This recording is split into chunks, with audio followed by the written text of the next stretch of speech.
Untamed is going to be untamed. It's going to be a little crazy. I want to talk to my people. I want to talk to my brothers and sisters. We can have grace and humility in how we interact with other people. Oh, hot dog, look at you. And nobody talked about what's really happening. And let's have conversations about what truth is.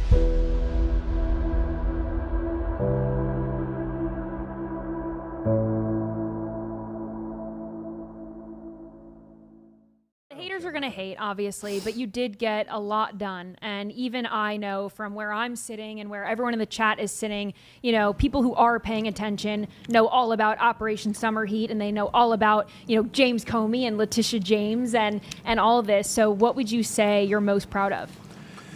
Man, I mean, we did a lot, and I don't want to take any kind of celebratory victory laps, but, you know, the pipe bomb case was definitely sensitive, obviously. There was a lot going on. That's an ongoing investigation. But sitting there, I was sitting down, and it was I had brought in a different group of guys to take a look at something, and I got a call from a supervisor, totally out of the blue, and he said, hey, boss, are you sitting down? And I said, yeah, why? And he said, I think we got a suspect in this case. And Whoa. I got to tell you, I was like blown away, because I know we'd been busting our ass on it for a really long time.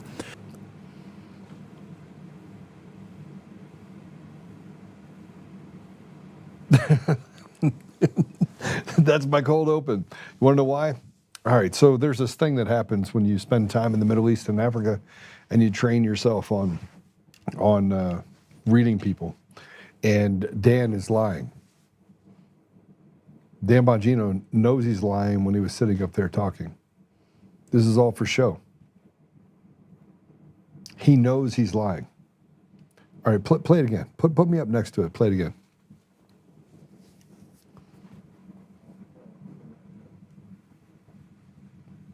Haters are going to hate, obviously, but you did get a lot done. And even I know from where I'm sitting and where everyone in the chat is sitting, you know, people who are paying attention know all about Operation Summer Heat, and they know all about, you know, James Comey and Letitia James and all of this. So what would you say you're most proud of? Man, I mean, we did a lot, and I don't want to take any kind of celebratory victory laps, but, you know, the pipe bomb case was definitely sensitive, obviously. There was a lot going on. That's an ongoing investigation. But sitting there, I was sitting down, and it was I had brought in a different group of guys to take a look at something, and I got a call from a supervisor, totally out of the blue, and he said, hey, boss, are you sitting down? And I said, yeah, why? And he said, I think we got a suspect in this case. And I got to tell you, I was like blown away, because I know we'd been busting our ass on it for a really long time.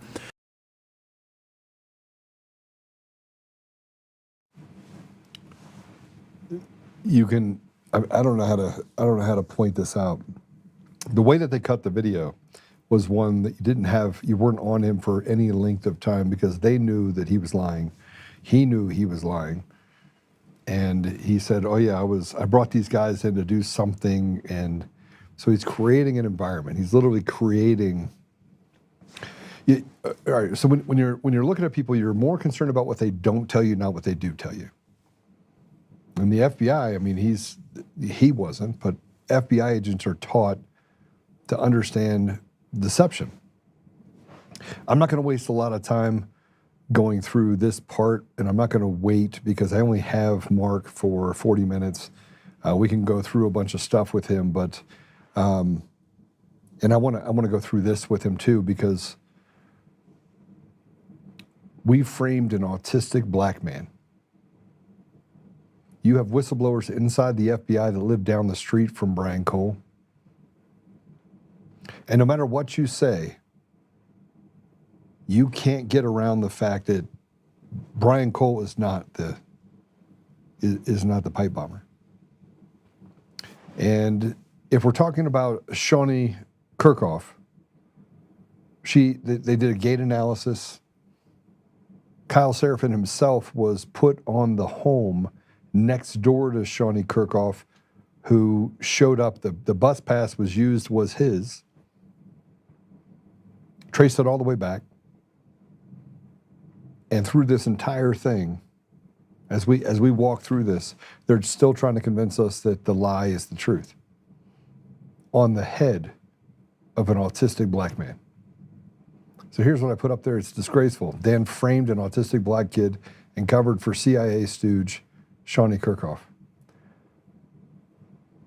He did not find the pipe bomber. Steve Baker did, and his team did. Glenn Beck folded like a cheap suit, and Steve is no longer at the Blaze as a result. Steve went to D.C. and had health, and a healthy man soon after ended up in the hospital with heart issues. Our government is shit. Dan and Cash are shit. Bondi is shit. Glenn covered for the evil Beck is shit. The Blaze is shit. Dominion Voting Systems is shit. Eric Coomer, the man that said Trump's not going to win because he made sure of it, is shit. As far as I'm concerned, we were surrounded by shit, and we should not tolerate it. Disgraceful. Yeah, bring Mark on. Mark, welcome to the show, brother.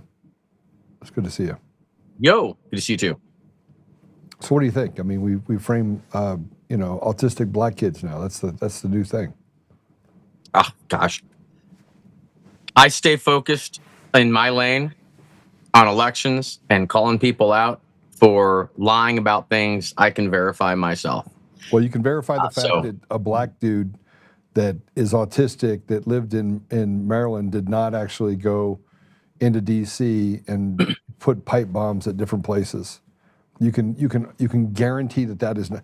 Shawnee Kirkhoff failed her polygraph on the two questions that mattered. Were you the pipe bomber, and were you responsible or part of placing the pipe bombs? She failed the polygraph on those two questions. And you have an autistic black kid that they're trying to say, yeah, he was running around as an extremist and put these pipe bombs in place. Any way you cut it.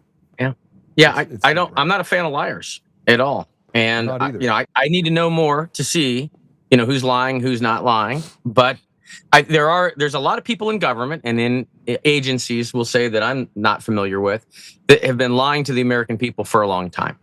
There's like two different versions of reality here. There's the reality that the people live in, that we think our government is one thing and these agencies are one thing. And then there's a whole different group of people that are actually running the show that think we're just annoying little peasants. And so these two realities and I never knew the second one really existed. I heard about the deep state, whatnot, years and years ago. I'd never seen it. I didn't understand what it was. I didn't know if it was real until I went out to DC and actually dove headfirst right after the election and saw the inner workings of all of it. Then I started diving into elections, and I saw even around the country, and I see the inner workings of this, this shadow government essentially operating. It's absolutely alive and real, and it's keeping the people in the dark, and it's controlling stuff that the people all thought we controlled. So would I believe that the FBI is lying? I don't care, who's in there, if it's Dan Bongino or whoever. Yeah, of course it's possible for them to lie. How would the people even know? Because the people are in the dark. We're not even in the passenger seat at this point. We're in the back seat or being towed behind the car at this point. I'm not real happy about that. All I know is to fix all this, it's real simple. We got to take control of our elections. We count our own dots. All this stuff we can address, but they're fighting the very people that may or may not be lying to us. Like J6 is a perfect example.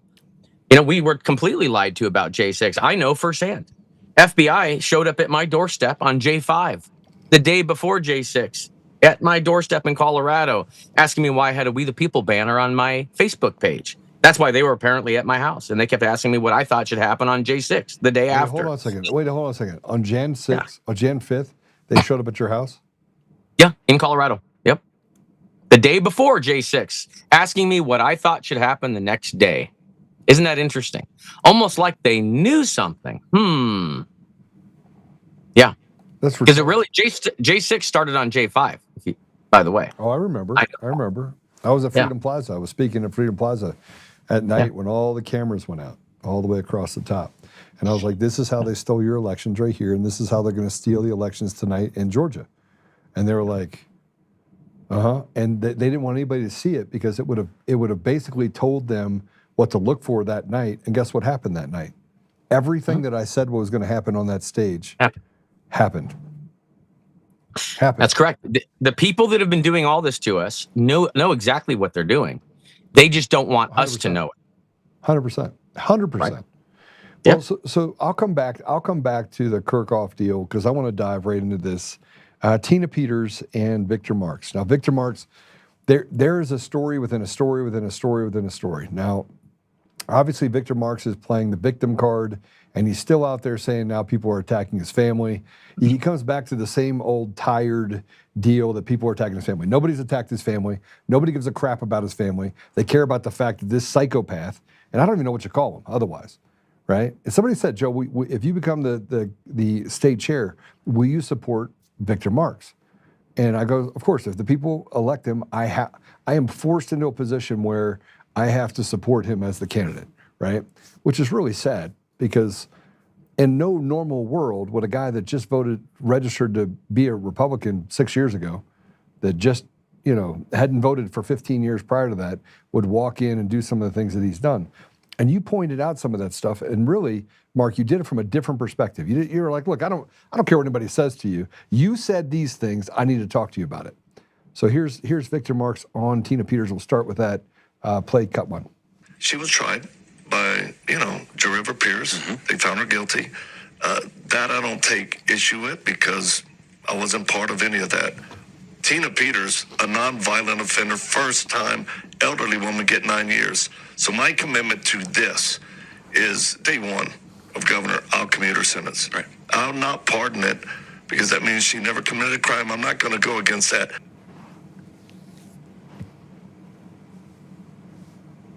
I mean, here's a guy that is completely oblivious to what's gone on over the last 6 years.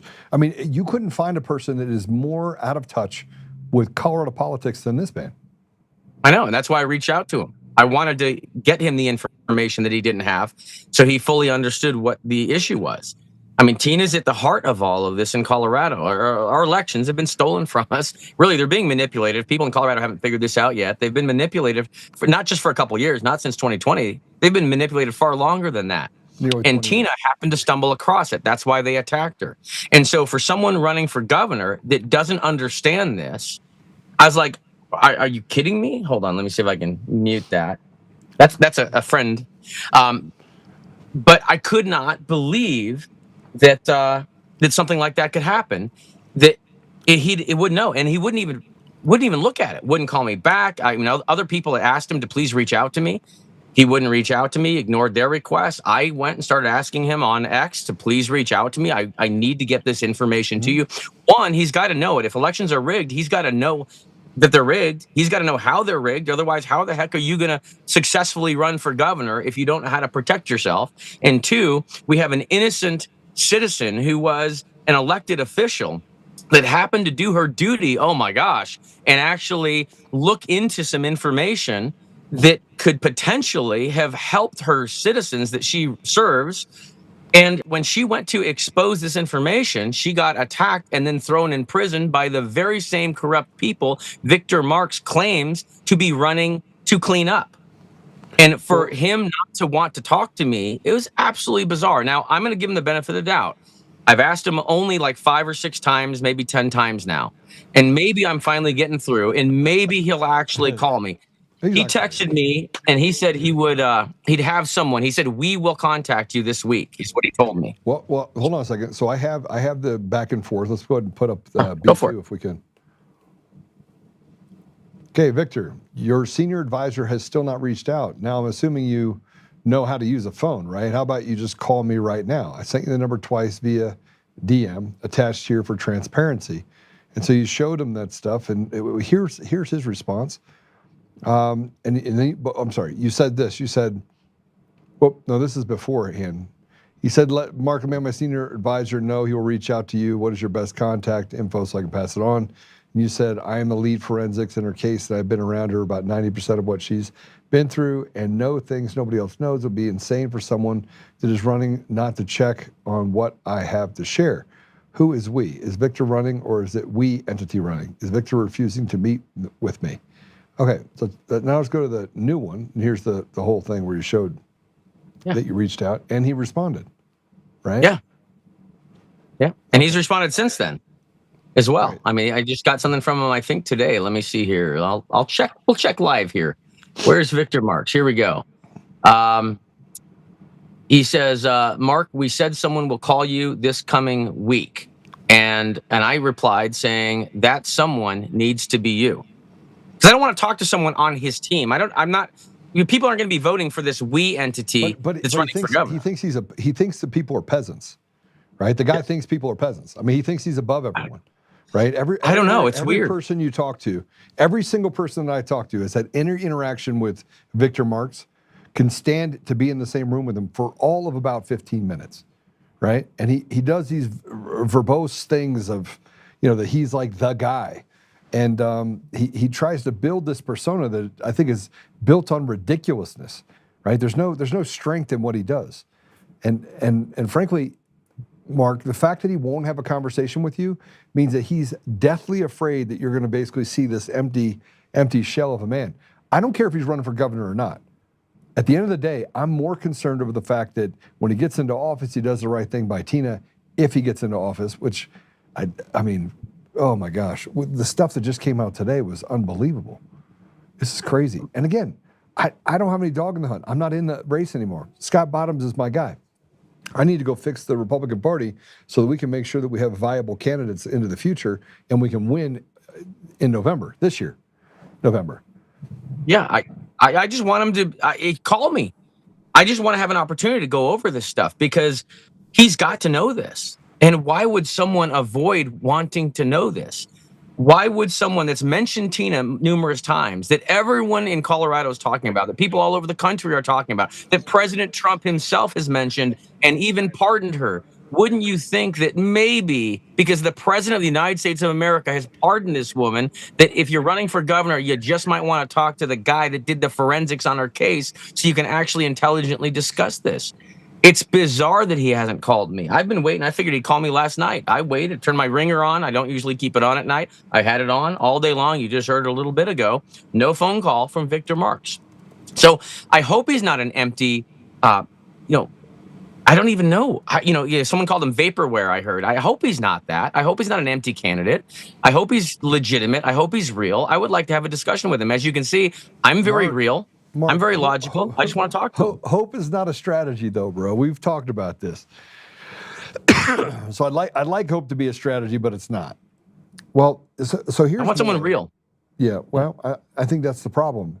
Seth Keshel put up a post about voting machines in Colorado, saying, I think I found the problem. And now the GOP is losing the grip on Douglas and El Paso counties. California will be red before Colorado will. I don't have that on my bingo card anytime soon. Mass mail-ins, auto registrations, and mail harvesting equals doom. Yeah, scroll down. You'll see a comment of mine, too, I'm pretty sure. Yeah, no, we're going to take a look at that. But if you look at the margins and the margins in 2020 and the margins in 2024, now keep in mind, we have fraudulent elections in Colorado that are so fraudulent that my guess is there's at least 500,000 ballots and people that are there that are just absolutely vapor. Call them vapor candidates, right? Mm-hmm. So we don't really know. But here's what we do know. We know that this is not a blue state. It is a red state. That's 100% what we know about Colorado. And we know that fraudulent elections happen in all 50 states at a very substantial and significant rate. We also know... and it's not red or blue. It's literally, we have people, the citizens, their will is not reflected in these elections. And our will as citizens, Democrats and Republicans, our will is not being represented in our elections because these guys that have been doing this to us for decades have a way to override the will of the people. They can control the outcome of these election systems, and they have been able to do it for decades. And therefore, all of us are getting screwed. And meanwhile, they've got us fighting with each other, thinking it's, red or blue thing. It's not. It's so much more than that. And it's not just like the wrong candidate. Oh, we got the wrong person in office. It's not that. It's we are getting eroded. We're getting priced out of everything. We're getting ripped off. We're getting ripped off in every possible way. We are losing our houses. We're losing our jobs. We're going to be bankrupt soon. The states are going bankrupt. The people are going to go bankrupt. Everyone's going to see it hurt, and it's going to hurt so hard. It's going to hurt past the point where we can actually fix it if people don't start listening and doing something about it.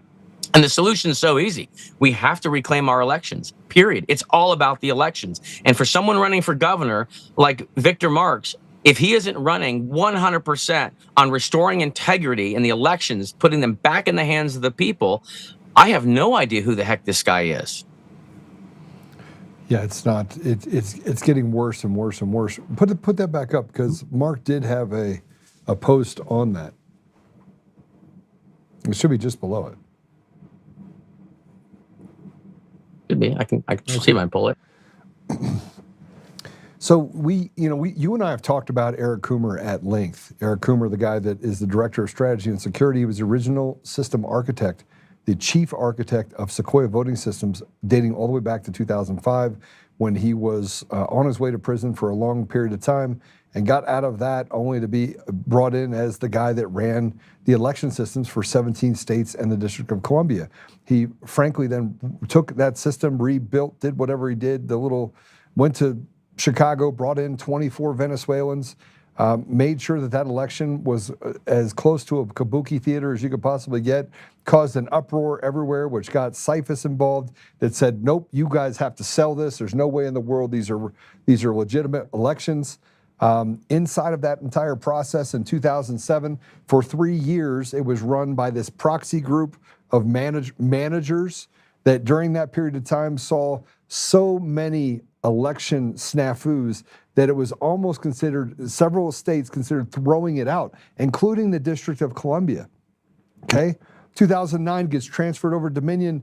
Guess who's right there again? Eric Coomer, the guy that was originally there in 2005 that caused all this pain, directly tied to Smartmatic, directly tied to Venezuela. He goes in, does his stuff, a known Satanist during this period of time. He gets himself in a couple more DUIs, gets himself into more trouble. But what's his background? What's his education and his knowledge? What's his knowledge? Yeah. He's got a PhD in nuclear engineering, right? And his doctorate thesis, which I have, that I've run now through every single AI platform that I could possibly get it to actually carry.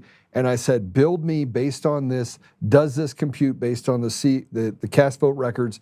We now are building an entire model which proves Eric Coomer's doctorate thesis, the math that he had in that, is directly tied to the PID controllers and the functions that are built in to the election systems that we have today. What a coincidence. So you're telling me that he has the knowledge necessary in order to develop a way to manipulate election results in a way that would be nearly undetectable by the people. He was smarter, but he's not that bright.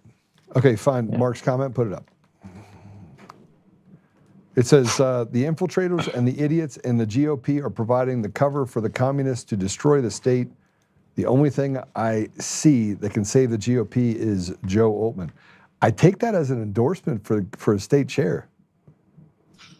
Well, I would say that's probably accurate, because I really don't know who understands the system enough, understands the politics enough, has the courage enough, has the vision enough. And I'm not just saying this because I'm trying to give you an endorsement.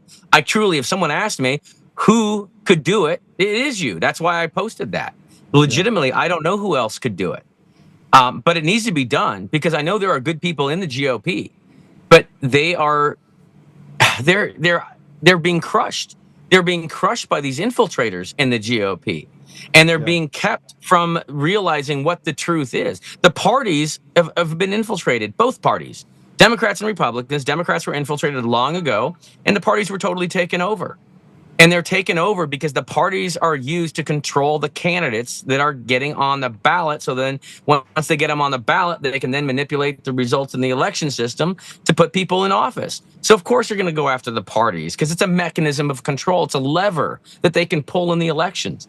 And luckily, some stubborn people stayed in the GOP, and we're putting up a fight. You know, we've got the real American people, the American citizens that are here, that are trying to fight the infiltration in the GOP, and someone's got to go in there with a backbone, a spine, and help the good people in the GOP clear out the infiltrators so we can return the integrity of the GOP. And I hope someone does that with the RNC at some point as well. Well, this gets me down to what's really happening in the GOP, and we talked about the blueprint. It's funny that the Dominion was right here in Colorado. It was a Canadian company. Oh, I'm sorry. It was a Serbian company that went to Canada, hid behind Canada, and then came to the United States and hid behind the United States. But what's funny about this is that in the blueprint, I was going through and watching the Rocky Mountain heist and all those, the things that looked at how the Democrats were able to do what they did. But in order to do that, you have to destroy fundamentally the Republican Party so that it holds less resistance to what they're trying to accomplish on the Democrat side. So everything we're seeing now is a massive number of people that are Democrats that are inside the Republican Party. I called them out in a video that I put up on Facebook. I'm going to share it to the other platforms, but I put it out there on the Facebook, and I was like, listen, if you want to have lunch with me, I'll have lunch with you. I don't even like you, and you don't like me. Well, that's fine, but let's put all that aside. Let's see if we can come to a conclusion. Now, right after that, I get a call from someone that says, I talked to so-and-so. He's like, over my dead body. And I was like, that's exactly what I wanted to hear. I wanted to hear that you were a part of the Democrat establishment and that you want to see the Republican Party stay destroyed. And frankly, Mark, it's not even, we don't even have an office. There's no state office right now. None. Wait, there's no leadership. Who's the chairman right now? Who's the chairperson? Britta Horn. Britta Horn, who, by the way, did not let all the delegates show up because she couldn't find a place big enough to hold it. So she's having it down in Pueblo, in the cheapest part that she could find of a place that would have the assembly. And here's a person that has been in the position for, will be 16 months or whatever since she's gotten in, and absolutely nothing has been accomplished other than $250,000 in debt. The donor class thinks it's abhorrent. They can't get behind her. There was a vote of no confidence. And the fact that there was over 100 people that voted that they had confidence in her just blows my mind, frankly. It blows my mind. So because do they want to have confidence in her, or do they actually have confidence in her? Because a lot of people confuse a want with actually having substance to it. Bro, she has destroyed everything she's touched. Britta Horn has destroyed she closed down the state office. And her attorney is the one that represents her when the GOP, when there was a lawsuit against GOP. That debt for the Republican Party is all her attorney. Her attorney. I'm like, I can't. I look at it, I go, what is happening here? Like, how is this even possible? How do you hand the reins over to someone that so clearly is ill-equipped and has no talent, no ability to run a party? You hand it over to him because you had these people that said, okay, that's the person we want. We want we want the establishment said we want her, and stepped over. Well, that may be the problem. Yeah, that may be the problem, because there's a group of people that are behind all of this. And if it's the establishments who the citizens are up against, and the establishment placed an individual there, of course, I'm not shocked at that. And that's all the more reason why, if the people actually want to have their liberty, then use what's left of the GOP. Let's resurrect it, boot the infiltrators out, boot the establishment out, and return it to the people, so we can actually fix this problem. And recruit, right? Recruit young people. Of course. I mean, I'm gonna talk about Abby for a minute. So Abby is running for Mesa County GOP county clerk. Or sorry, Mesa County clerk and recorder on our side, and she's amazing. I want to make sure I say her last name right. Silzel. But Abby, I was at a meeting in Mesa County, and I looked at her and she's like, and I go, you need to run for office. Like, we need young people to run for office. This is a young person's game. And connected her to some people here, and she's running for office. I endorsed her this morning. I want massive amounts of young people. I don't care if they have no experience. I don't care. I want young people. This is a young person's game. And we need to have young people that are on fire for supporting the community, that are willing to run on the beaches of Normandy, because that's really where we're at right now. Yep. And they want truth, and they want real liberty, and they want to stop all the corruption and all the lies. That's what we need. Absolutely, we need some young people, because a lot of the people I work with can barely send an email. They have problems learning how to log into a website. So yes, I would love to have some young people that understand tech to be able to do this. Yeah, that'd be awesome. So you had another post that you put up going back to the election stuff. I don't want to spend too much of my time with you talking about. Yeah, I got 7 minutes. Okay. The 2018 barbecue at Eric Coomer's house. Let's put this up. Matt Crane, executive director of the Colorado County Clerks Association, former Arapahoe County clerk and recorder, Republican, key figure in Colorado election administration and defense of voting systems. There's a reason Crane seemed to be at the center of things. Start digging and you won't be disappointed. What he's done to the county clerks of Colorado is disgusting, and what they find out, it won't be good for Maddie. Hillary Ruddy, senior staff member at the Colorado Secretary of State's office, is under Jenna Griswold, frequently involved in election administration and policy matters. Sheila Reiner, Mesa County from 2001 to 2019, county clerk and recorder 2011 to 2019, appointed by Griswold to replace Tina Peters in an interim capacity in some context in 2021. Longtime local election official 2019 to 2025, Mesa County treasurer and public trustee, 2025 Mesa County finance director. This one is smoking suspicious. Mesa County, start digging. Any resistance you encounter will speak volumes. Hillary Hale, Boulder County clerk and recorder, 2013 to 2019, Democrat, prominent advocate for Colorado's risk-limited audits, a con on the citizens. Any election security practices, LOL. Collaborated with other clerks on statewide election improvements, meaning pushed citizens away from their elections. Now, what do they all have in common? All hanging out with Eric Coomer, the guy with a Satanist tattoo on his arm, who wrote about beating at his house, wife at his house, at his home. These are people in the election world that are supposed to serve the people, that are hanging out at Eric Coomer's whole house together. Well, it's a big club, and we aren't in it. That's the problem. This is what I'm talking about. We're in a place right now where the people have been betrayed. The judiciary is rotted to the core. That the judges are terrible. The attorneys are terrible. One of the most massive corruption and fraud cases in the state of Colorado's history. And the AUSA and the Supreme Court justices all swept it under the rug and tried to hide it from the DOJ. And that just gets me in the DOJ, who's terrible. So, Mark, tell everyone where you are and what you're doing, and that the gig is up, bro. We're tired of the charade. They can't stop lying.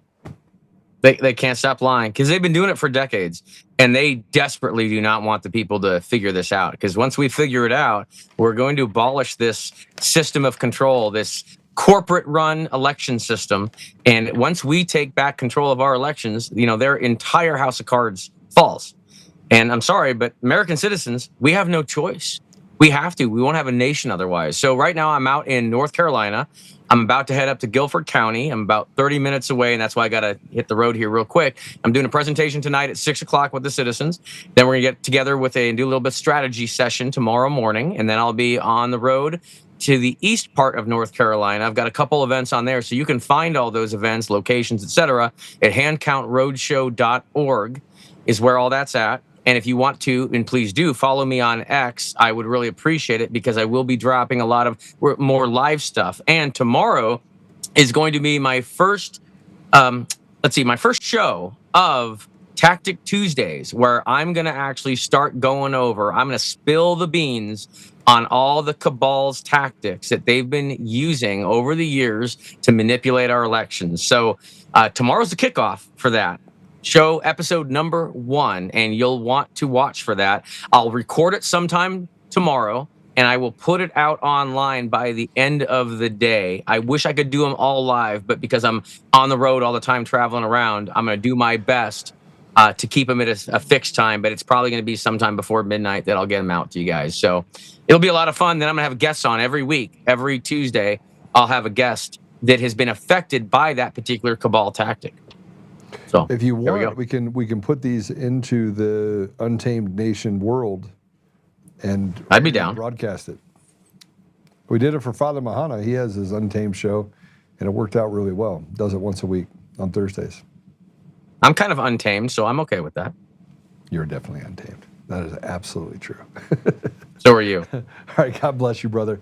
Thank you for being the patriot that you are and going all the way around the country. By the way, we're in opt-out mode with the Republican Party in Colorado, so the hand count roadshow is going to become very important when we move to capture back our primary elections and take it away from the state of Colorado so that they can have no part of it. So looking forward to that. You got it. All right. See you later. Thanks, Joe. God bless you, brother. You too. We're going to take a quick commercial break. When we come back, and we got so much to talk about. So much to talk about. Yeah, before we go back to it, before we actually go, Mark's one of my favorite people, by the way. Seth Keshel's going to be on this week. Dave Clements is going to be on this week. We got a bunch of people coming on this week. It sounds like we're going to get on the guy that runs is the Point, Rob Whitwer. It looks like he served in Colorado State Senate, and that the Rocky Mountain Heist is based on the blueprint by him. Well, maybe we'll have him on. Wait, no, we wouldn't have him on. Grandmother. He is very interested, not a Republican anymore. Yeah, I'd love to have him on. Okay, so we're gonna go to a commercial break. When we come back, we'll talk a little bit more about the Shauna Kirkhoff deal, the CIA stooge that is the pipe bomber. I mean, if you fail at polygraph, your gate lines up and they're covering for you to frame a autistic black kid. That just says a lot about how evil both sides are in this apparatus. We'll be right back.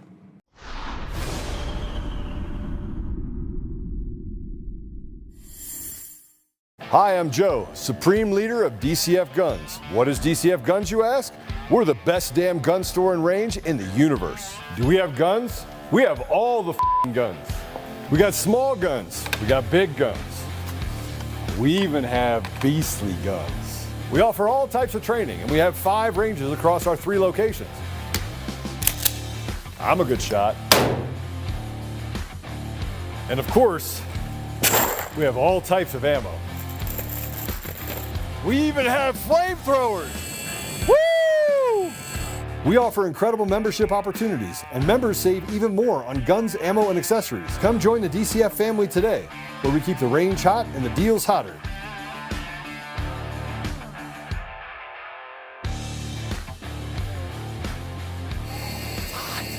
It's hot. In every thread, in every stitch, Honor-Bound USA weaves the fabric of the American spirit. It's not just apparel, it's a testament to God, family, and country. At Honor-Bound USA, we're a family of patriots who put our faith, family, and America first. When you visit our website, you'll find a line of products that embody our commitment to pray, stand, speak, and act. As the official site for the Untamed podcast, all of our products proclaim speaking the truth with courage. We also have the powerful documentary from Professor David Clements, Let My People Go. Identify yourself as one of the few who are willing to stand for what they believe in. Join the Honor-Bound USA family today. Wear it as a badge of honor, commitment to the values that shape us, and a pledge to the bright future we will build together. Because when you're honor-bound, you're not just wearing a brand, you're embodying a lifestyle.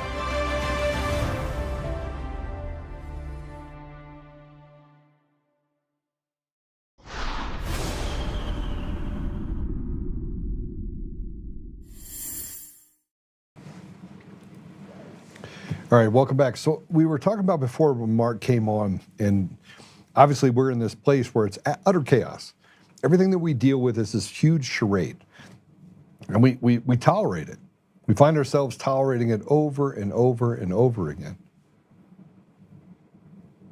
And remember, it was liars that crucified Jesus. It was people that were jealous, that did not want the truth to be told to the people. They were afraid of it.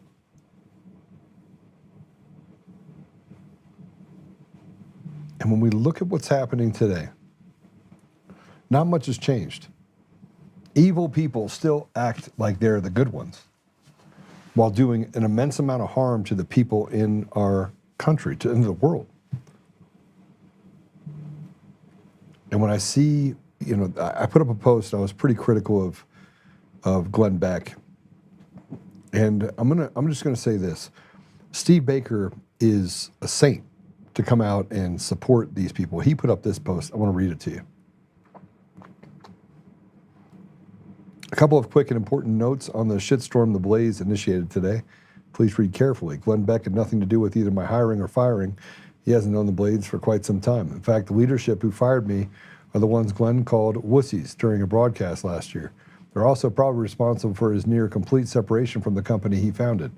My prohibition from appearing on the Blaze TV show had nothing to do with the show's host. They have all been overwhelmingly gracious and welcoming to me, including the producers, crew, and sidekicks. There were highlights of my time at the Blaze. I wish them nothing but success and prosperity into the future. Ditto for all the other editors, writers, engineers, gun gurus, hair and makeup artists, security teams, accountants, and janitors. They all made my time at the Blaze a very special 2.5 years. I will miss them all. The simple fact that our decision to part ways was a fundamental difference in how the sides felt about how to handle the larger J6 pipe bomb story. I thought we were going to do this amicably and leave the doors open for future projects together. Right up to the very eve of my termination, they were still trying to get me to reconsider, stay, and play to their rules. I couldn't do that. Any other version of events told or to be told is an absolute falsehood. So I had to respond to that because I was the one that pushed it out there. I got a lot of calls about it. Like, I can't believe they went after Steve. I talked to Kyle Seraphin about it. Kyle's like, it took his name off of the bio that he was at the Blaze. And I took offense to that. And I took offense because you stand up for your brothers, no matter what. And I could be 10,000 miles away from Steve, no problem. I could be in the same room with him. If I'm in the same room with him and someone comes to take him, they got to go through me first. And you'd say, well, why? Why, Joe? He wouldn't do it for you. Maybe. Maybe he wouldn't. But that's not what being your brother's keeper is all about. That's not what 1 John 3:16 is. Not the gospel of John 3:16, 1 John 3:16, that God gave up his only son, so we should be willing to give up our lives for our brothers. I take that to heart. Maybe I take too much of what it says in the Gospels to heart. Maybe I take too much of what Jesus says to heart. But I do. I said this. I said, I stand corrected, and I apologize for assuming without checking with Steve that he was forced out. Glenn Beck, however, did not stand when he had the chance to do the right thing. Being your brother's keeper is difficult when the thirst of recognition is paramount. I do not aspire to suffer as Jesus or to make my life more difficult than it has to be. Yet I do aspire to a level of dignity and choosing the right, despite the path being more difficult. The reality is Steve could have used a friend day one, and on that test of character, most at the Blaze failed. To that end, Steve showed the world who he was, and that road will inherently be more difficult. Cowards do not like courage or strength. They also loathe commitment because it shows clearly the chasm between the individuals and the collective. We're in a weird spot right now. The haves and the have-nots are starting to become clearer. That is those that have character and courage, and those that do not have either. Social media is a cesspool of feelings, not facts. If the facts are, we can see the weak people and cowards have the reins for far too long. Either Jesus is coming back or the fight of all fights for humanity is about to kick off, because what we have now is just not tenable for much longer. Pray. And Steve, I'm sorry to contribute to the narrative that was not accurate. You know, in the real world, in the business world, you have to find ways to own things that happen in the business relationship. And every time something bad happens, you have to be able to recalibrate on that bad to make it good. And you know, so it's not uncommon for me to go, well, I screwed that up. I shouldn't have said that. I'm gonna drag that back. And it's missing. You know what else is missing? Truth. Truth is missing. Truth is missing. I want to tell you guys something. Two things can be true at the same time. We can believe in the sovereignty of the nation of Israel and the people there should be able to live peacefully, while also admitting that there are people that use that as a hub that have done incredibly evil things in the United States and around the world. all the perversion that we deal with today, 100% of the perversion we deal with today, pedophilia at the rate that we did, all comes back to the genesis of these organizations that in large part are funded by Israel. People in there. I mean, not the country. But there are highest density pedophiles in Israel.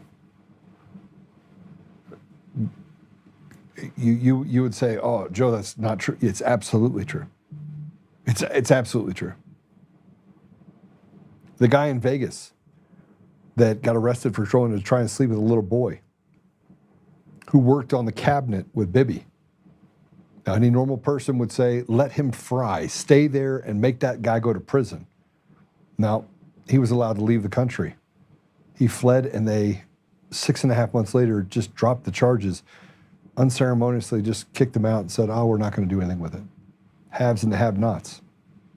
A deviant piece of shit that got away with trying to rape a child. And you want to sit here and tell me that, you know, these people are bad. Everyone's bad. Everyone's bad except for the people that are doing really bad stuff. And this is why I say that the charade is so easy to see. And I can tell right now that I'm hitting a nerve because the place where I have the most play is on my website, where people go and they actually don't feel like they have any sort of boundaries, and they don't get shut down at Rumble. And by the way, I'm a huge shareholder at Rumble. Huge. By any stretch of the imagination, I own a lot of Rumble. I'm a big shareholder. I mean, for the average person to go spend what I have in shares, untenable. And I can't even get them to do the right thing. But let's put all this aside for a minute. I know that I'm onto something when I get censored on every platform. And you can see it. Facebook gets a phone call from someone. They're like, hello. They're like, yeah, you need to censor Oltmann again. Okay, we'll do that. Click. Censor, censor, censor, censor, censor. And no matter where you go, you can see it. I mean, it becomes blatantly obvious.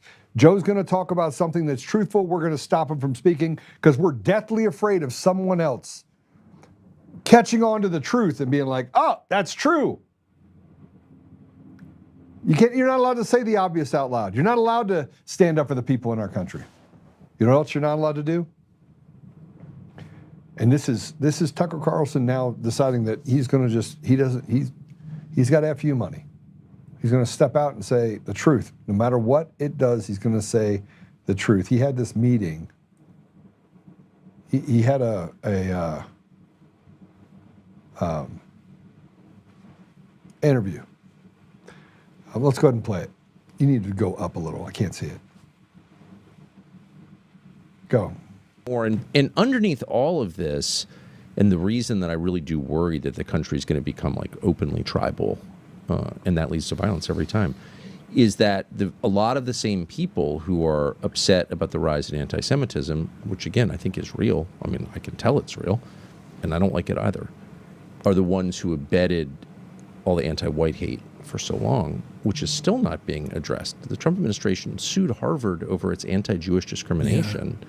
Which is like, it's deranged. What a slap in the face to white people. Well, it's unbelievable. Oh my God. And of course, the anti-white hate is still totally embedded at every level of our government and in business, and most famously in schools. So that's like an attempt to hurt people on the basis of their race, and no one has said anything about it. And my point is, these are either universal principles, they apply to every human being endowed with human rights by the Creator, or they're just preferences. It's just your tribe against mine, and then I'm allowed to fight your tribe for the benefit of my tribe. Like, and it just evolves into Rwanda. So like, I think we could diffuse a lot of this if like the head of the ADL would be like, I'm every bit as opposed to anti-white hate as I am to anti-Jewish hate. If we could all just agree that it's all wrong, then we decelerate. But until then, how can I take you seriously?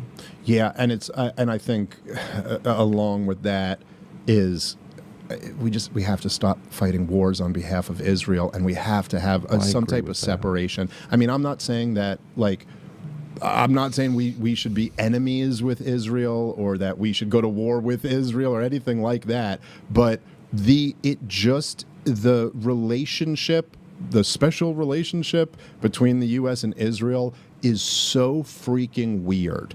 And now in this new media environment, it's been exposed. I don't think... Stop fighting their battles for them. Stop telling me that girls can be boys and boys can be girls, which are run by faithless, godless, synagogue of Satan individuals. Every single one of those organizations is run by those people. Go look it up. Matter of fact, get me a couple of those organizations, please, so I can actually prove a point here, if you can, while we're sitting here. The 8 LGBTQYP, gender fluid, everywhere you turn, these freaks are right in front of us. Everywhere you turn. And the goal and the target is always Christians. And pissing off black people to say that it's white people when really it's not. It's the synagogue of Satan. And trying to tell you that it's white people that caused all these problems for you. No, it's not. And the same thing was done overseas. I was there. I'd go to different countries and they would all tell you the same story. And it was the same people that showed up to tell us that, you know, you're a bunch of dogs. And they believed it. The synagogue of Satan people did. The Talmud people. Not the Old Testament, God-fearing, good people. No. The people that literally held themselves to a standard where they literally can shit on anyone that they want. That was the problem. And it's not the Jews, just so we're clear. It's not the Jews. It's not. And everyone wants to, you know what, Tucker Carlson, I'm gonna drop some stuff on you you're not gonna like.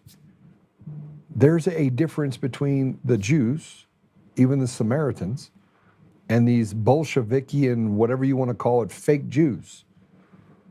These devil-worshipping Nazi people. And you would say, Joe, I'm confused. No, you're not.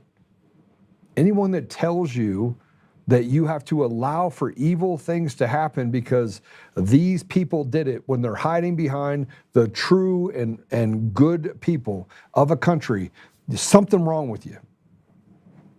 I'm going to say it. And I'm not self-loathing. And my family is Jewish and Catholic and Christian and Mormon. I have the biggest smorgasbord. I am the mutt of all mutts. And you can't convince me. You can't sit here and tell me that it's okay to wait 6.5 hours in Israel on October 7th and watch children be slaughtered. And that's what happened.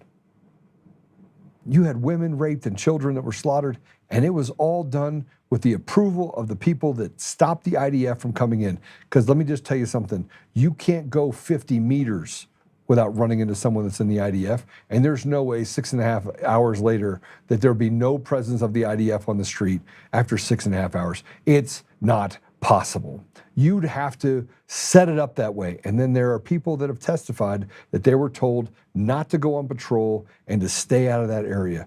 They were told, these are IDF soldiers that were told to stand down while people in their community were raped. Who does that? Who does that? Who in their right mind does that?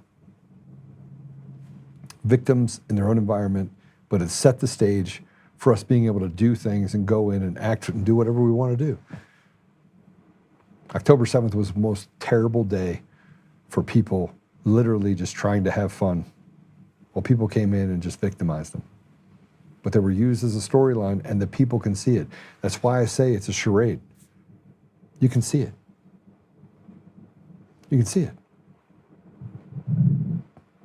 Can't we sit here and tell the truth? I don't give a shit about people's feelings. Let's talk about the truth. These people were betrayed. They were murdered in cold blood by an agreement between Hamas and the leadership that is supposed to protect the people of Israel. That's what happened. That's what happened. And the betrayal against the American people based on these charades, they have been stealing elections for decades. They've been lying to us and helping us embrace or telling us to embrace the ridiculous for decades. Girls can be boys, boys can be girls. It's all about protecting people. You have to take care of these people. You know what? Here's the deal. I don't care if you're a pink dinosaur. You can be whatever the hell you want. Stop recruiting children. Stop making it difficult, making teachers have to teach this garbage, putting DEI and a bunch of other stuff that frankly is a bunch of perverted bullshit. It's not even real. Let me just go through some other things with you real quick. Here, let's put this up there, can we? Let's put up the Global Action for Trans Equality. This is GATE. Now, who do you think runs GATE? Who runs it? It's run by a bunch of freaks associated with what? Oh, let me just get right to it. Yep. Faithless, godless people that happen to be a part of this thing. And if we don't separate it, Tucker Carlson just said it. He said it very clearly. He said, the anti-Semitism is easy to see. It is ridiculously easy to see. It is. I have a friend of mine, Alex.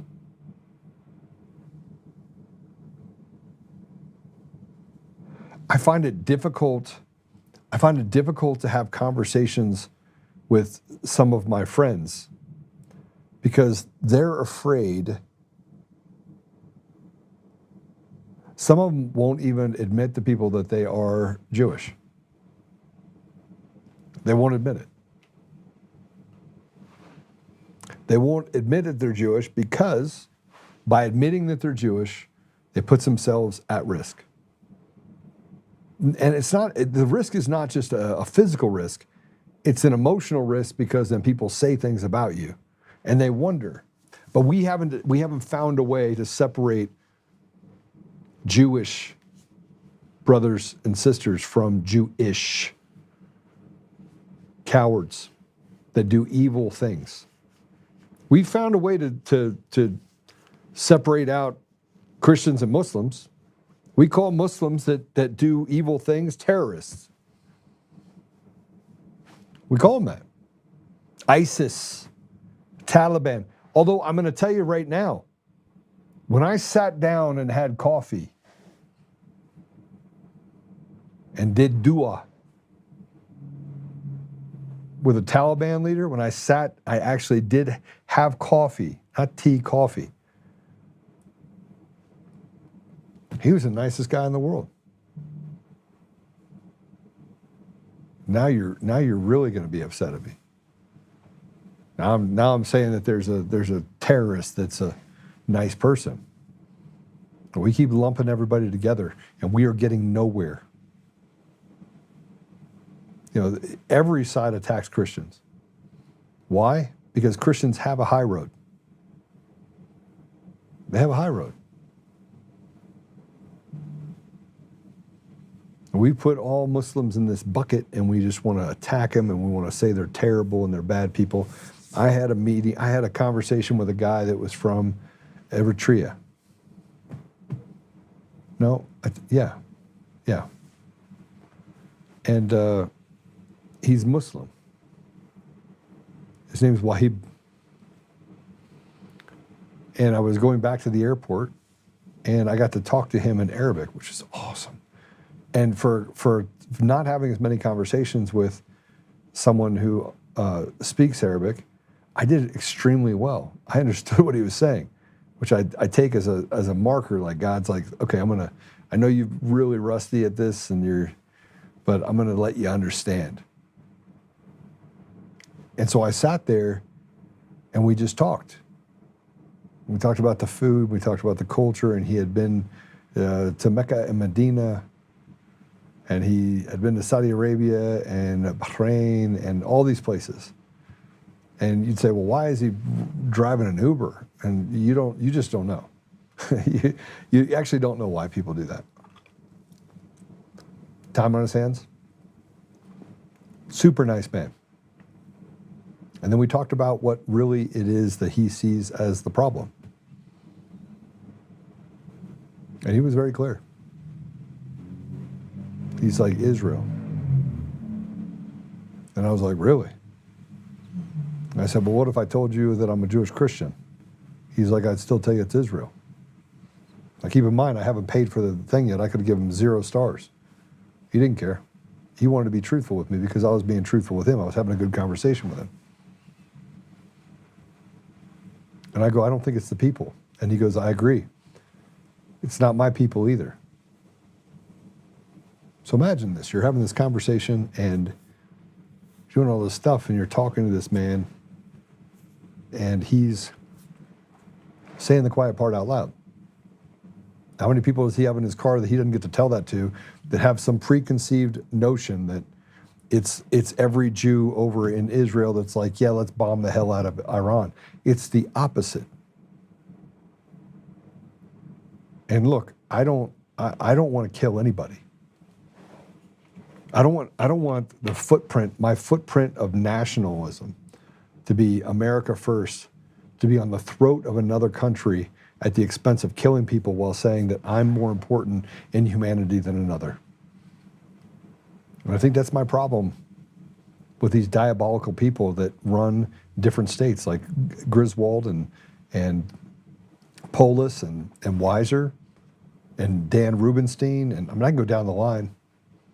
And now I have a case out of Mesa County where Dan Rubenstein's wife is involved in the stealing of land from somebody and literally just swiped land. And my friend had the same thing happen in Wyoming. It's happening now all over the country. By the way, if you own land, they are literally walking in and stealing it with these fake deeds, and time goes by and then you don't know that you didn't even have your land anymore.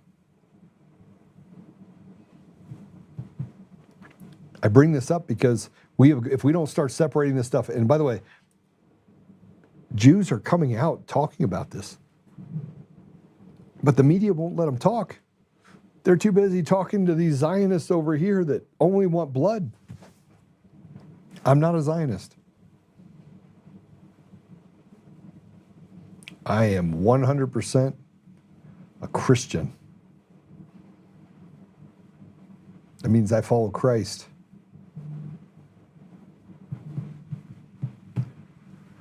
Here's another organization, International Trans Fund. Yeah. So the funders are the American Jewish World Services. Wait, here's another one, Transgender Europe, funded by a Jewish group.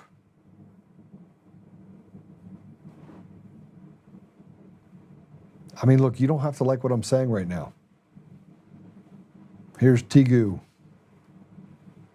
They have created a club where evil, instead of saying it's a Satan's club, and by the way, I call it the synagogue of Satan.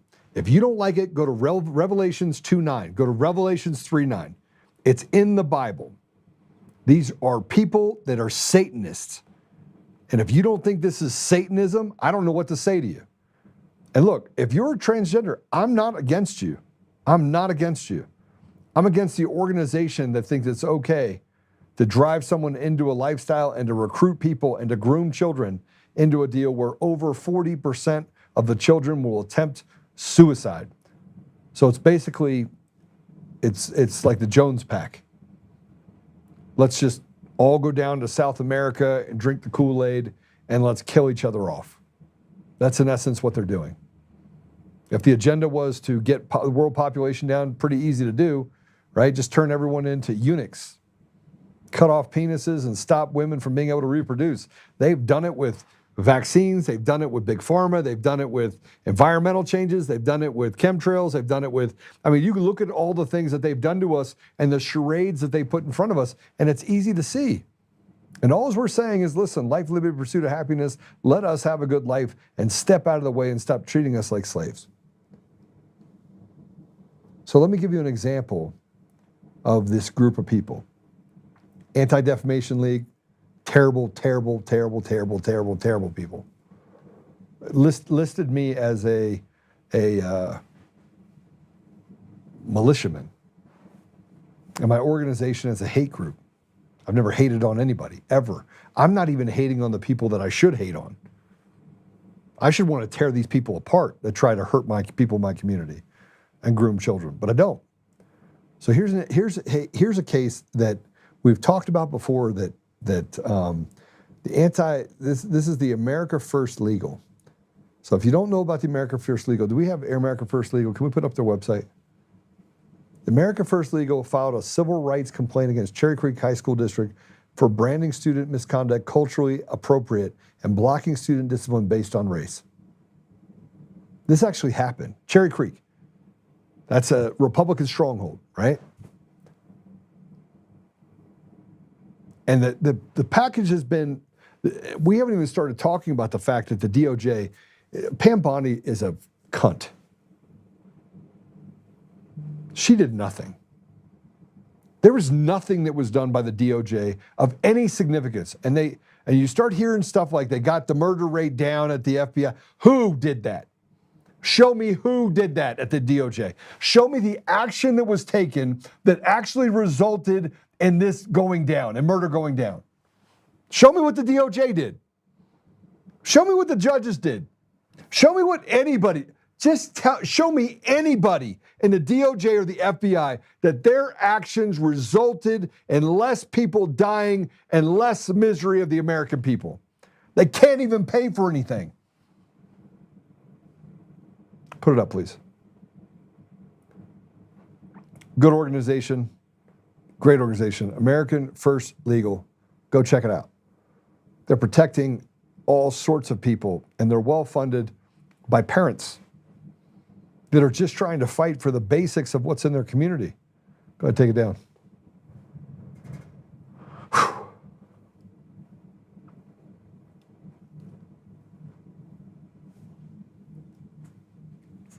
Let's go to the page. Can we go to the page where we can see the website of the briefing? Can we go to the press briefing? It summarizes the document. Is that it? Yeah, you're going to make it bigger for me, for my eyes.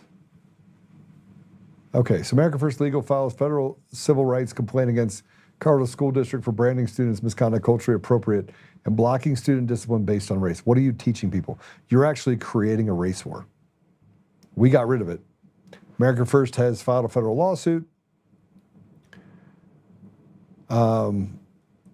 Civil rights complaint with the U.S. Department of Education Office for Civil Rights and the U.S. Department of Justice's Civil Rights Division, calling for the immediate investigation in Cherry Creek School District in Greenwood Village, Colorado, for violations of Title VI of the Civil Rights Act of 1964. There's a thing in here. Can we play that video?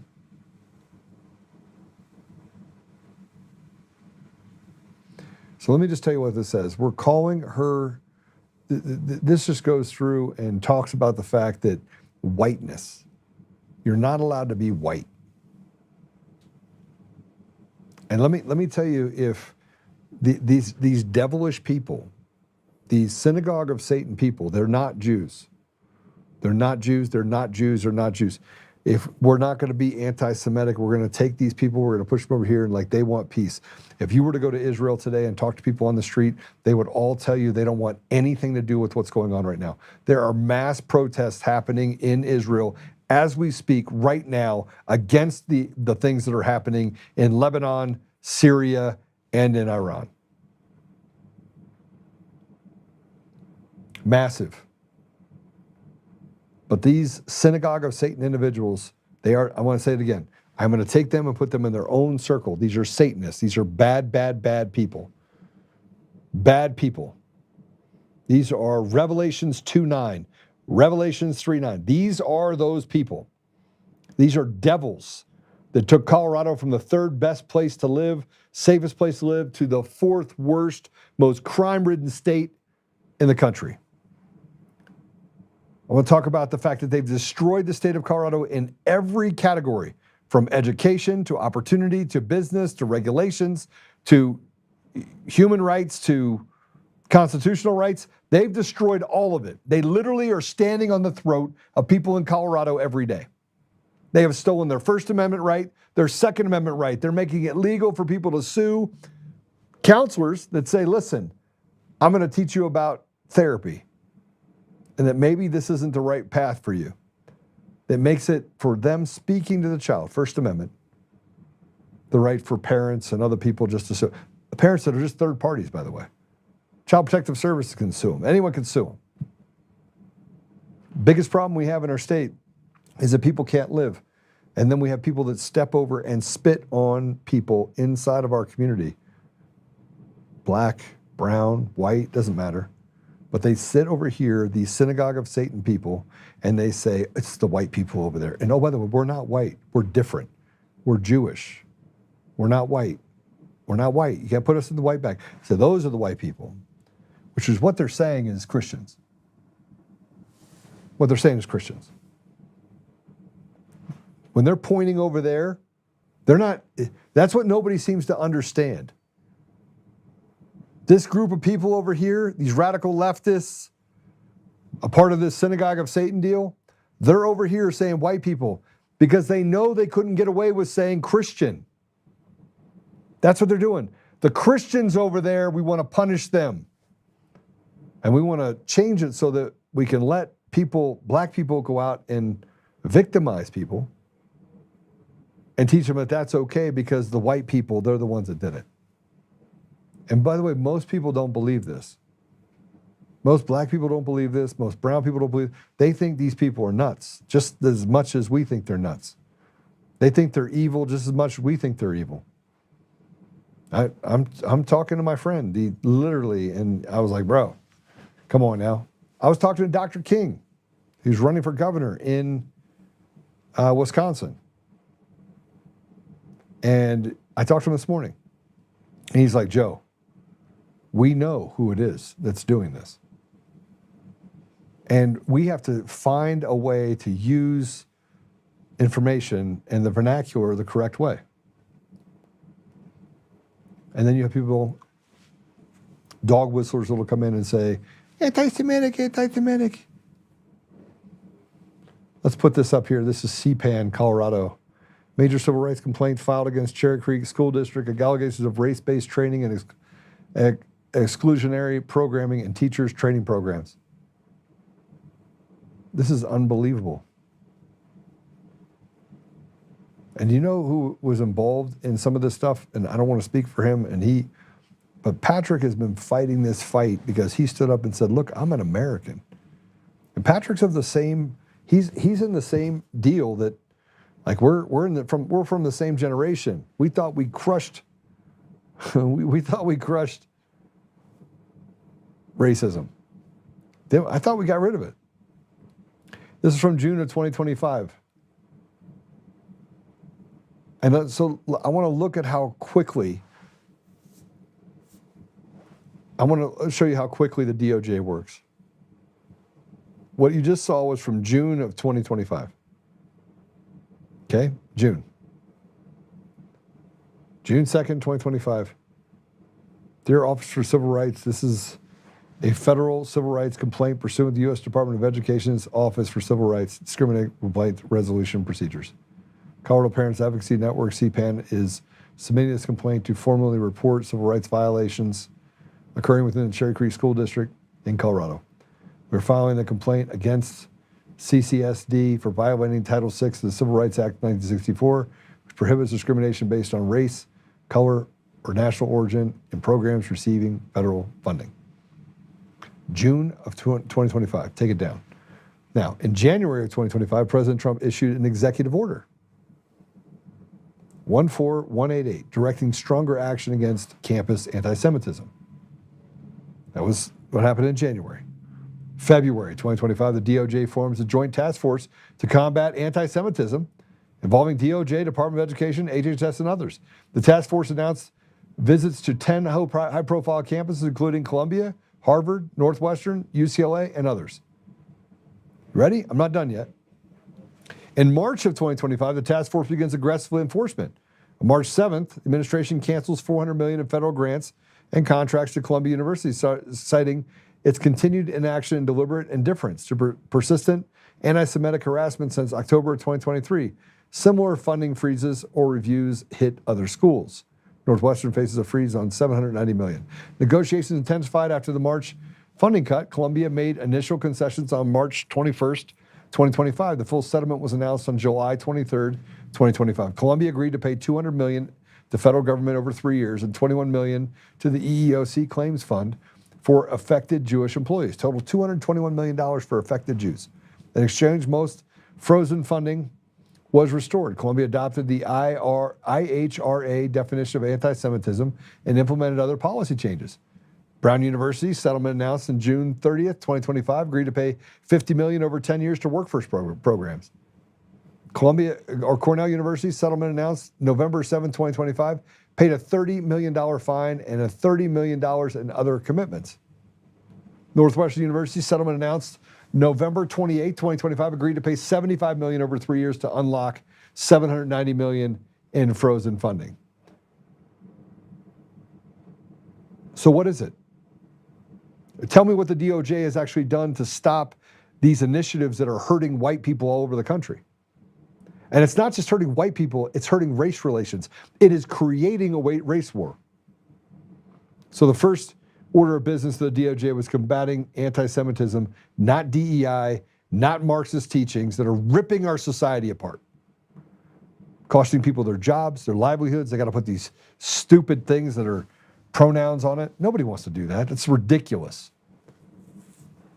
In 3 months, federal funds began getting pulled from all universities on clear violation. Now, these were clear violations. And now you have 2 civil rights complaints at the DOJ for Cherry Creek. 2.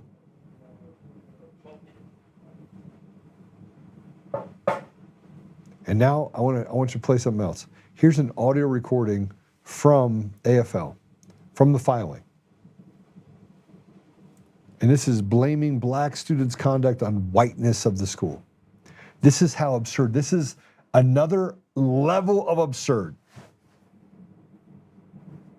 Just ridiculous. You're basically teaching people, here's what you're doing. You're going to get to the point where it's going to be mass bloodshed. And you want to know why? Not because white people and black people can't get along, but because you have these synagogue of Satan devils on the sidelines that are making all the rules and are deciding who gets money, who doesn't, who gets to have justice, who doesn't.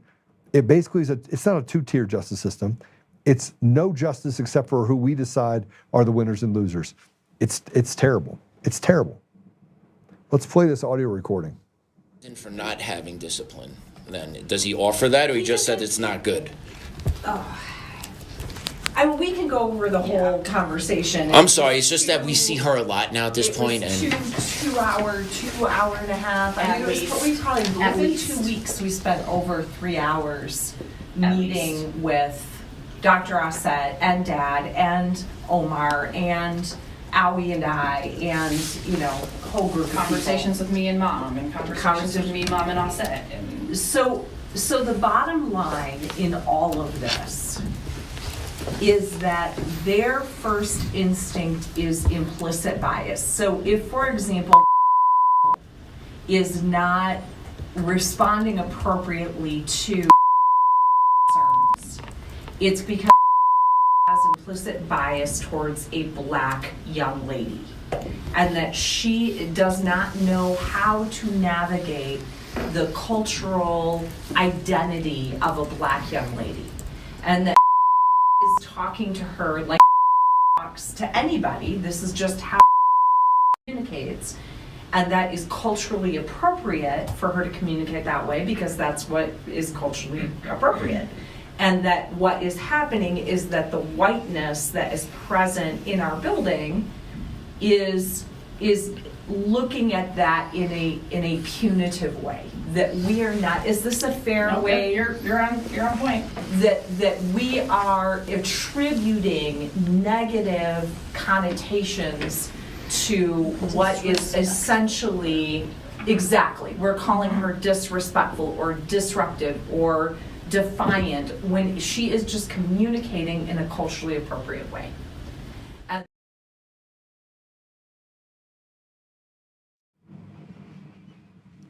that woman is retarded.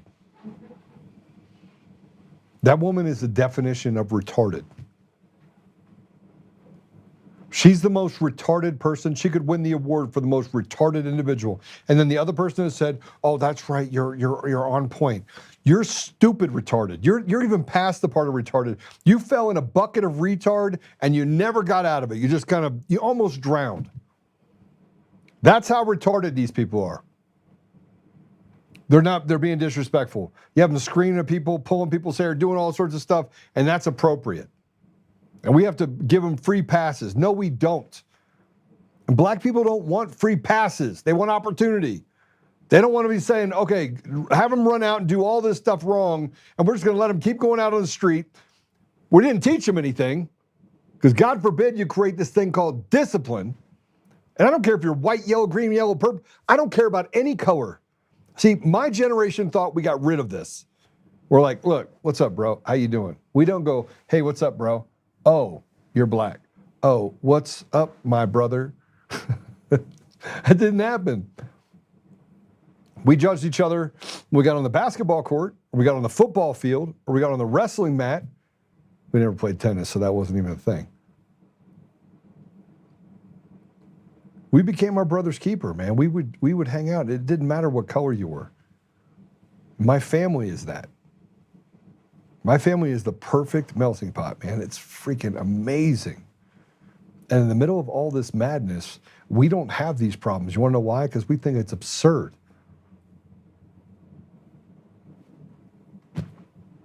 My sister's black. She married a white dude. His name's Rick. He's awesome. He's one of my favorite people. She's one of my favorites. Actually, I love my brothers and sisters, even the ones that are screwed up. We keep putting all these, we keep allowing retards like this to speak and put us into this tailspin. And so what happens is it builds and it builds and it builds and it builds and it builds, and all of a sudden it goes, and then people die. It happens on the black side too.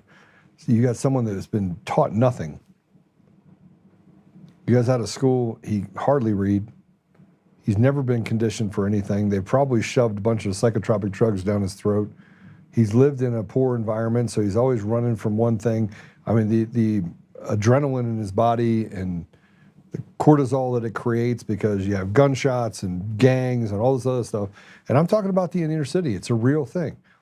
So you got PTSD that's running through your head all the time. All of a sudden you can't get this, can't do that, can't be successful. You look out there, you see Mercedes and houses and all this stuff, and you're like, why can't I achieve that? But he can't achieve it because it was these same devils over here that said, hey, listen, we got your best interest in mind. Here's abortion over here. And oh, by the way, just go out there. You could be LeBron James or a drug dealer. And they want him to be LeBron James, but on the dumb side, so that they can just take all that money, and when they're done with him, in the gladiator sports of America, they can just shove him right back out on the street and he can go back to being poor. We got to make sure that drugs are out there, though, and porn, and we got to strip the white people of the society, because they're the problem. What they're saying is they got to strip society of Christians. We got to get rid of Christians. Yeah, get rid of the Christians. Get rid of the Christians, because if we get rid of the Christians, we got rid of all the problems. Because then it's a heyday. We do whatever we want, right? But then you don't actually look at what they're trying to accomplish. The World Economic Forum said, Yuval Noah Harari said it very clearly. We want to eliminate, Bill Gates said it, we want to eliminate 90 to 95% of the population of the world. There's too many people on this planet. Now, at the same time, they push Green New Agenda, and they dropped stuff out of the sky from us, and they came in and screwed up society and said you can be a cat. I mean, the amount of stupid going on in our society, the retardedness that we have in our society that is self-made by people that are retards on the side that control every lever of our society. They control the mores of society while they browbeat Christians by using the moniker white. And they're not white. And we're so retarded we can't see this. How is it? How can you not see this? How can you not see what I'm saying is true? That's why I say facts don't care about your feelings.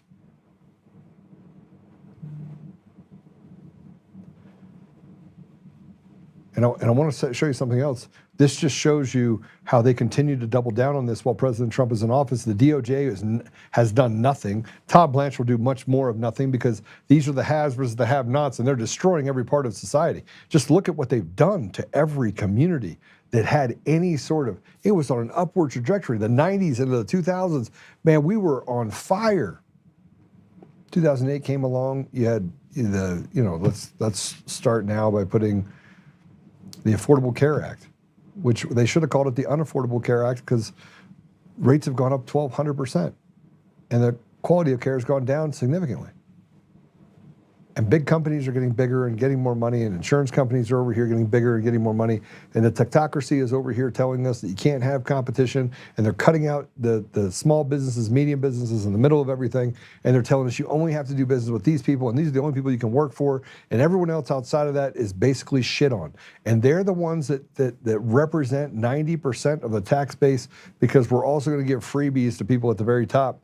And instead of having a consumption-based tax in the United States, we take you wherever we can. We take property tax, so you rent your property from us. We make sure that you have to pay to put plates on your car, so you own your car. Everything that you have. If you have a business, there's a business tax you have to pay on just property that you've already paid and paid taxes on. So if you buy all the equipment that we have in this studio, and you go, they come in here and they're like, oh, you have $70,000. You have to pay a business property tax for property you already paid tax on. You have to pay it again. And they make it impossible because they make the next generation retarded talking about what this fool was talking about. We're getting to the place right now where we've had enough. You've had enough. We need a people's party. It's one of the reasons why I'm getting in this whole thing about the Republican Party is let's just get to the place where we have a people's party. Let's just have a party, people's party. A party that literally just says, is it good for the community? No. You want pronouns? Shove your pronouns up your ass. What do you want over here? You want to teach this whiteness deal? Man, just, you can F all the way off. Get out. The only communities that are thriving today in this country are ones that have rejected this idea. Those are the only ones that are actually thriving. You think I'm kidding? Go look it up. You tell me how much people are thriving in that environment. You reject it, you're fine. Everything's fine. Man, you can live a much happier life. Here's Mandami. He unveiled a preliminary racial equity plan, funneling resources to Black and brown New Yorkers across city agencies. I'm telling you this right now, it's not what he's doing. What he's doing is he's giving it to illegals. He's stepping over Black and brown. I have friends that are in New York, and they said, Joe, I'm American. I don't get anything. He gives it to all these freaks and people that are in his little circle. Play it. And while today's true cost of living measure confirms that the affordability crisis touches every corner of our city, we know that these effects are not applied evenly. So often, it is Black and brown New Yorkers who are hit the hardest. This preliminary racial equity plan is the first step in developing a whole-of-government approach to tackling that reality. It is a plan that lays out these first steps to solve decades of neglect and discrimination, and it places the work of 45 city agencies within a singular framework. This plan was born during a defining moment in our city's history, when New Yorkers were in the streets in the midst of a global pandemic, calling for justice, demanding accountability, and bearing witness to brutality unfolding on our streets and on our screens. In that moment, our city was asked to reckon with the deep systemic inequities that have long shaped life here and to do better. New Yorkers across all 5 boroughs answered that call. Their voices, their advocacy, and their persistence are what brought us to this moment. The release of the preliminary citywide racial equity plan is a reflection of that collective mandate. It is not just a document, it is a commitment to confront institutional and systemic racism within our city and to begin the work of dismantling it. Now, you know what this is? This is a boogeyman behind every corner. This is a George Floyd bullshit of the guy who had 4 times the lethal limit of fentanyl in his system, but we're going to ignore that. We're going to punish a cop for 19 years for what is absolute bullshit. Our system is completely screwed. There's nothing left of it.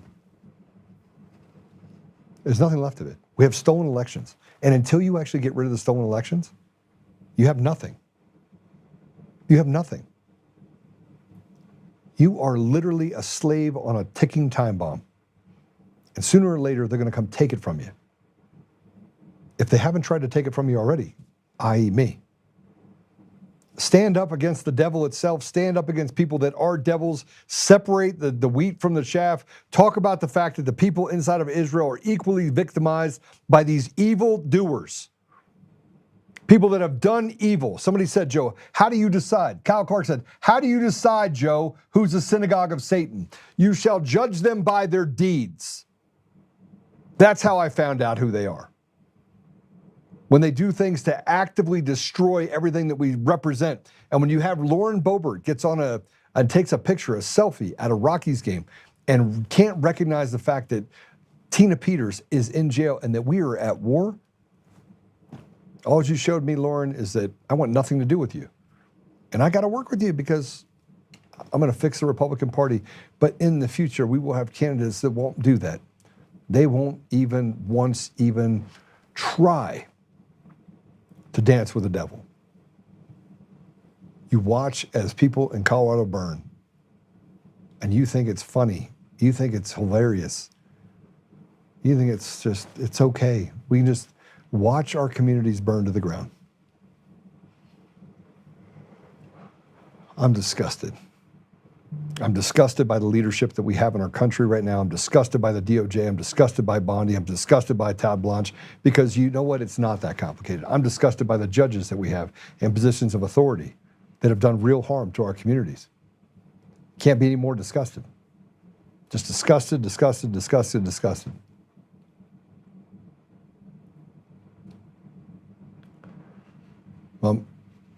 Mum Dummy is evil. Yeah, he is. Yeah. I just want you guys to understand that what we're dealing with right now is absolute evil, and we are headed towards a cliff that we will not come back from. We won't come back from it.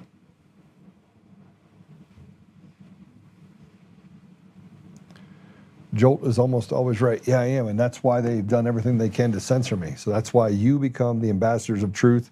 I'll just the clowns that we have to deal with on a near regular basis, who come directly to they watch, by the way, our show. The clowns, the Coomer clown, right? The clown car, that they come and watch my show every single day, and they lie with impunity, and they continue to lie.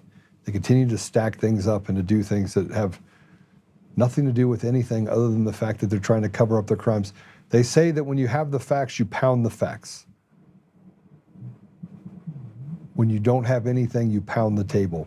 And that's all the radical left has done, is pound the table.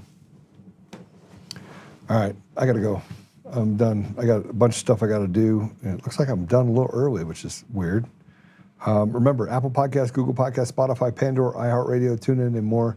It's been great to hang out with you guys today. I want you to know that this is not a black pill moment.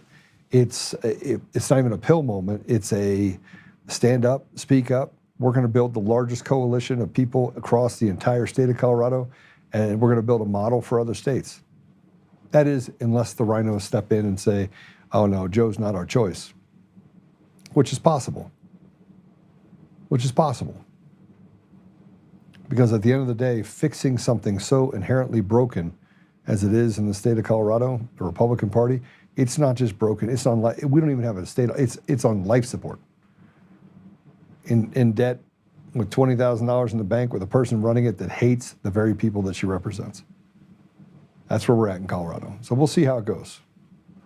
We will see how it goes. In the meantime, make sure you're the ones that share and do all the things on your side. And yeah, I'll just pray us out. Yeah. Father God, thank you for yesterday.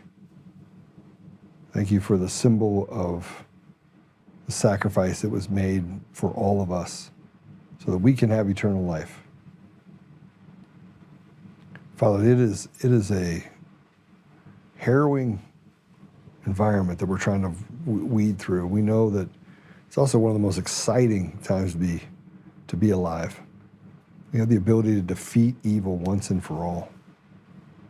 And Father, I just ask you to give us patience and to help us to have humility in how we deal with the people around us, and to help us to fight through this stuff we are experiencing. Help us, Father, to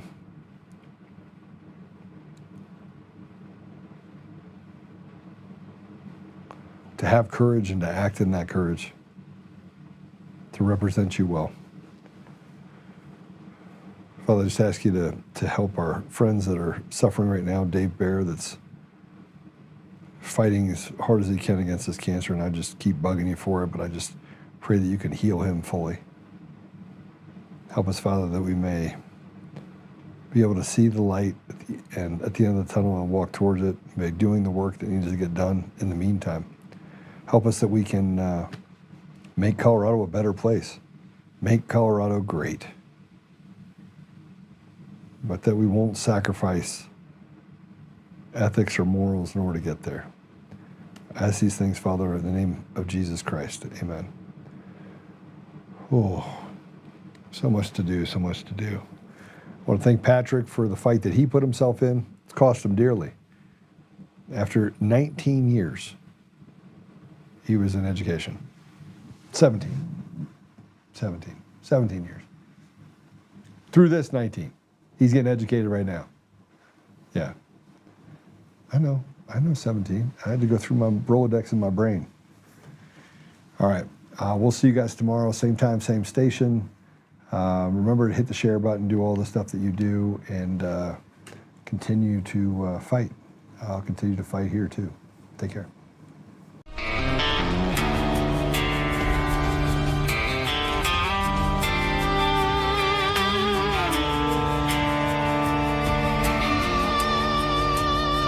Rise up untamed in the heart of the fight where the wild ones roam. Joe Oltmann's calling, bringing truth back home. From conservative daily to this untamed fire, we shatter the silence, lifting spirits higher. No chains can hold us, no lies can prevail. Authentic and fearless on this rugged trail.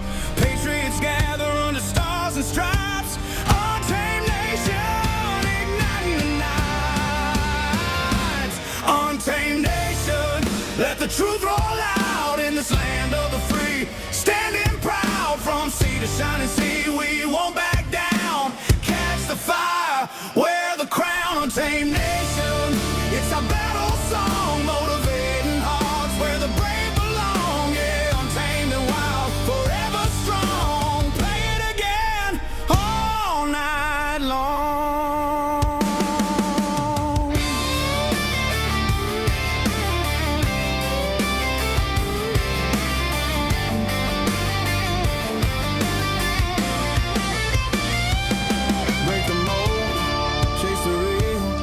No more games, time to heal. Joe's voice leads the untamed crew. Truth matters through and through. Untamed nation, let the truth roll out in this land of the free. Standing proud from sea to shining sea, we won't back down. Catch the fire, wear the crown. Untamed nation, it's our battle song, motivating hearts where the brave